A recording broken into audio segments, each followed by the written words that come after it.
गोवा देश का दूसरा सबसे छोटा राज्य और सबसे बड़े अयस्क एक्सपोर्टर राज्य की अर्थव्यवस्था खतरे में है। फरवरी 2018 में सुप्रीम कोर्ट ने अपने एक फैसले में 88 खनन पट्टों को रद्द करने का फैसला सुनाया था।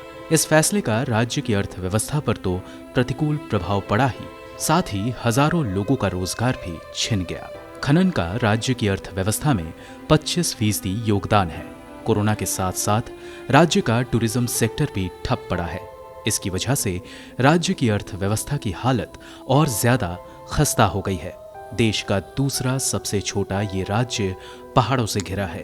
अनुमानों के मुताबिक राज्य की पहाड़ियों में 1 अरब टन का अयस्क का अभी भी बड़ा भंडार है, जिसमें इसके पड़ोसी राज्य कर्नाटक की सीमा पर वाणिज्य रिजर्व भी शामिल है। देश भर में स्टील के लिए आधे से ज्यादा कच्चा माल यहीं से आता है, क्योंकि खनन इस राज्य की अर्थव्यवस्था के लिए रीढ़ की हड्डी के बराबर थी।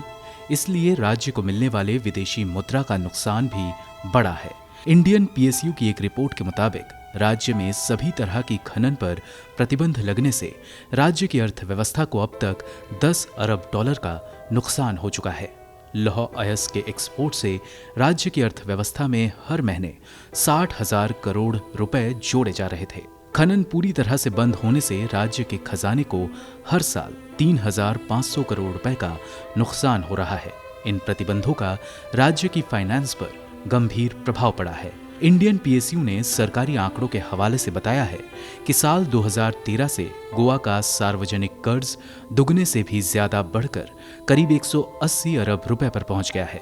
कहा जाता है कि यही वजह रही कि राज्य सरकार को शराब और जमीन की खरीद बिक्री पर टैक्स लगाना पड़ा, लेकिन इससे नुकसान की भरपाई बहुत कम ही हुई। इनके अलावा कोरोना की वजह से राज्य का टूरिज्म बंद है, जिससे राज्य की अर्थव्यवस्था और भी ज्यादा प्रभावित हो रही है। खनन बंद होने से गोवा राज्य की 30% से ज्यादा आबादी की आजीविका पर भी खतरा पैदा हुआ। राज्य में 70,000 से ज्यादा आबादी प्रत्यक्ष और 2 लाख आबादी अप्रत्यक्ष तौर पर खनन पर ही निर्भर थी।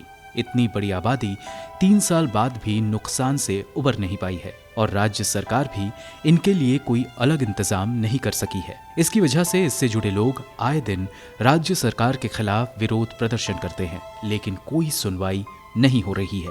गोवा खनन पीपल्स फ्रंट के अध्यक्ष पूती गोनकर के हवाले से बताया गया है, गोवा, दमन और दीव खनन रियायतें 1987 में अधिनियम की गई थी, जिसे पूर्ववर्ती खनन रियायतों के रूप में समझा जाना था। बताया गया है कि इसके आधार पर खनन की लीज साल 1987 में 50 सालों के लिए दी गई थी, जो साल 2037 में खत्म हो रही है। जानकार कहते हैं कि 3 साल से खनन के बंद होने से 3 लाख लोगों का जीवन मृत्यु की कगार पर पहुंच चुका है। अगर खनन तुरंत शुरू नहीं की गई तो इन लोगों का जीवन बर्बाद हो जाएगा और परेशानी की वजह से इससे जुड़े लोग दिल का दौरा पड़ने से मरने लगेंगे। ब्यूरो रिपोर्ट, गो न्यूज़।